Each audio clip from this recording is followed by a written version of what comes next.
holidays by looking back at guests who've warmed our hearts over the years. We met Lamont Thomas from Buffalo, New York during season 1 of our show. Lamont has fostered 30 children, and before he was set to retire, he gave 5 siblings, all under the age of 5 years old, an invaluable gift, the gift of adoption and a place to call home. Take a look. So the children that you adopted, the 5 under 5, you actually cared for their father. Yes, I had him in the system. So in some ways, they were kind of like grandchildren to you. Yes, I consider them my grandchildren. You consider them your grandchildren. And that was my fight to be able to get them together because they had them in 4 different cities. They were spread it out. And on the verge of being adopted. Yes. That's normal. It's so sad, yes. The system had them spread it out like that. And it was important to me that they were reunited and raised as siblings. You know, that's so important to me. Is this your calling? Yes, it is. It's like a ministry to me. It's ministry, you know, and I just enjoy helping. I enjoy helping. So it's your calling. You said it's like a ministry. So when you're changing 3,000 diapers, are you saying, "Oh Lord, help me"? Yes. I mean, is that kind of how it goes? Yes. You call on God for help on this? Every day. Every day. Every day. And I mean, the reality again is, you said you have a great support system, but it takes money. It does. You know, and I wish it fell from heaven, but it doesn't. It doesn't, no.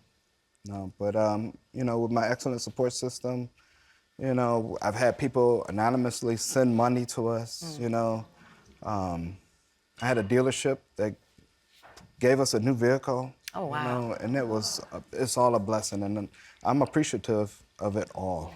And what we know is with the help that you've received, again, 5 mouths to feed, Yes. 5 children to provide for, it starts to add up. And we have a little bit of a surprise for you, too.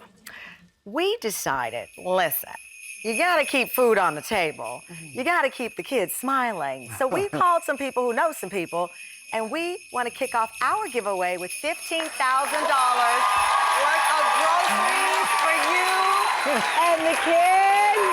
Here you go, my team. Is in place. Thank you so much. Emerald Jane Hunter and Make Good Food have pitched in behind you. We're gonna make sure that those kids don't miss one single meal. My goodness, thank you so much.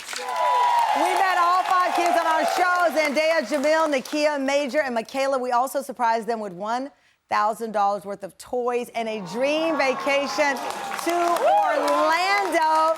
The kids now range from age 11 to 7, and here's an incredible update. Lamont has adopted another one of their siblings, 3-year-old Mikhail. Here's their latest family photo. And the family just got back from a cruise in the Bahamas, and Lamont tells us that the family is looking forward to creating more memories during an upcoming holiday trip to Disney. Our next holiday favorite is Chelsea Jovanovich from Billings, Montana. Her journey to motherhood made headlines and touched our hearts during season 3 holiday show. Take a look. Hi, I'm Chelsea Jovanovich, and I knew I always wanted to be a mom. So around the age of 15, we learned that I wouldn't be able to carry a child. My uterus never fully formed, and it was pretty devastating.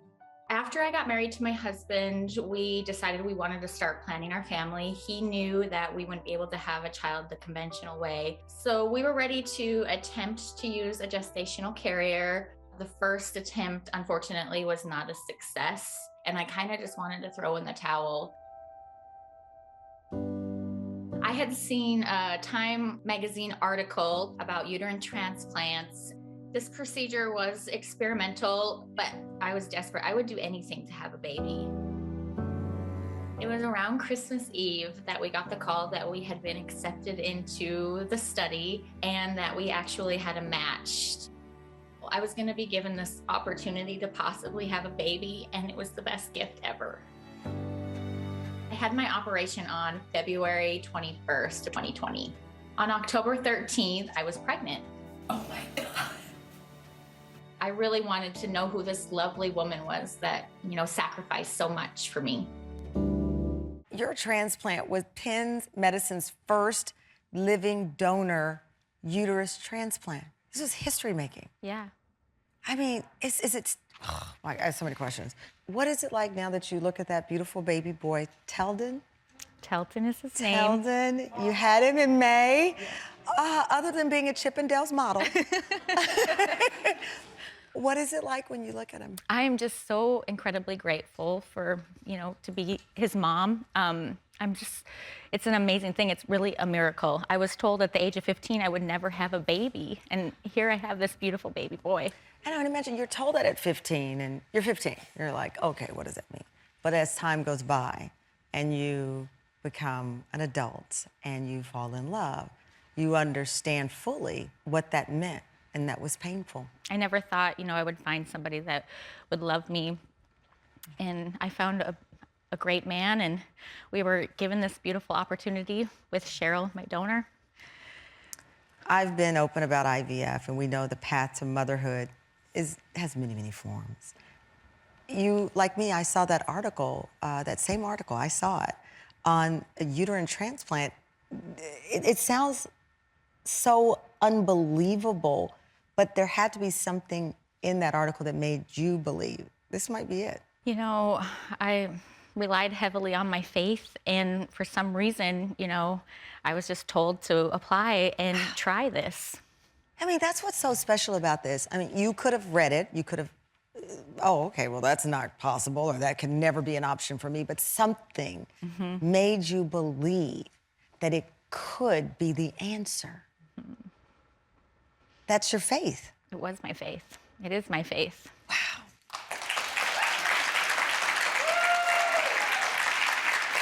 I know when you thought about your donor, you said you asked yourself, who in their right mind would want to undergo a 14-hour operation for a stranger?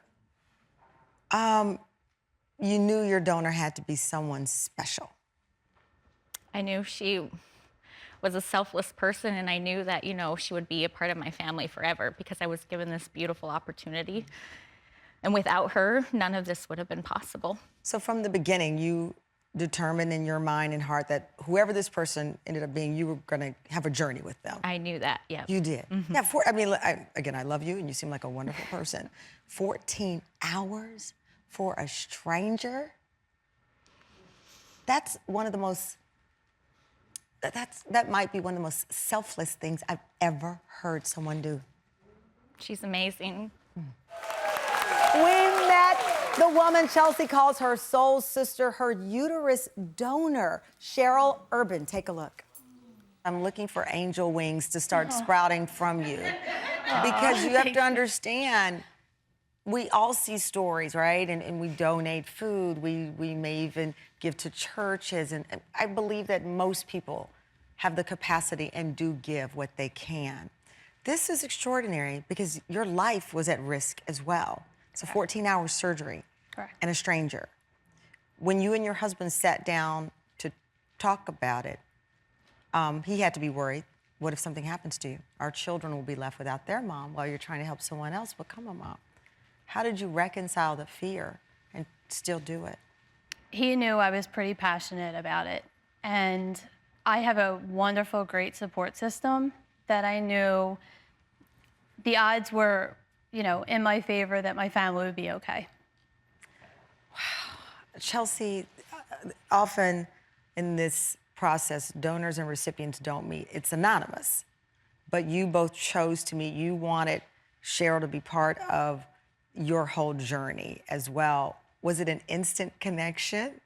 It was instant. What was it about her other than this act of generosity? I keep saying generosity. I don't even know what the word is, Cheryl, at this point, because I need to go to the dictionary because it is past generosity. What was it about her that made this instant connection? Our personalities are very similar. We're wearing the same color pretty much. And, I don't know, I just feel all this love for her, and I'm so very grateful for you, and I will never be able to ever express how grateful I am. Wow. Many of you were amazed by Cheryl's selfless act in the comment section. A lot of you in the Tam Fam called her an angel, and she certainly is that. Here's the update. Chelsea, her husband, Jake, and now 3-year-old son, Teldon, are doing great. And Chelsea shared more exciting news. Take a look. Hi, Tam Fam. I just wanted to give you guys a little update on our lives since the last time we saw you. I had another beautiful little boy, Stetson Bennett Jovanovich, in October of 2022. He's 2 now. For the uterine transplant, we had to leave our home in Montana and move to Philadelphia.